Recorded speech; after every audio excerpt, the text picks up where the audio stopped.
দর্শক, এবারে কক্সবাজারের বন্যা পরিস্থিতির খবর আপনাদের জানাতে চাই। সহকর্মী আজিম নিহাদ আমাদের সাথে যুক্ত হয়েছেন। আজিম, কক্সবাজারের বিস্তারিত খবর জানতে চাই আপনার কাছে। এখন আসলে বৃষ্টি না হওয়ার কারণে গতকালও কিছুটা বৃষ্টি ছিল, তবে বেশিরভাগ সময় বৃষ্টি ছিল না। আজকেও বৃষ্টি খুব একটা নেই, ফলে এখন গুড়ি গুড়ি বৃষ্টি হচ্ছে।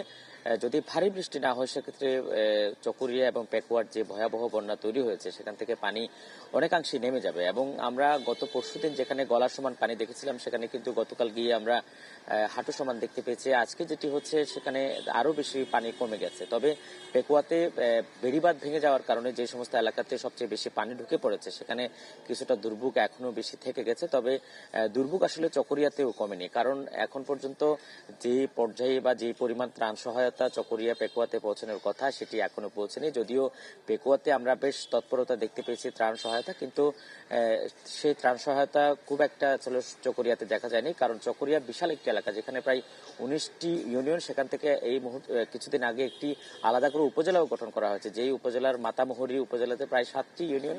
এই মুহূর্তে সেখানে প্রায় এলাকায় পানিবন্দী অবস্থায় রয়েছে। যদিও কিছু কিছু জায়গা থেকে সুইচ গেটের কারণে সমস্যা হচ্ছে, আর কিছু কিছু জায়গা থেকে পানি নেমে যাচ্ছে।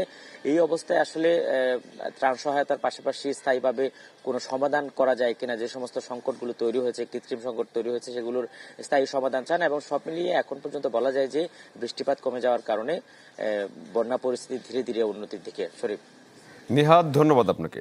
দর্শক, কক্সবাজার থেকে আমাদের সহকর্মী যোগ দিয়েছিলেন।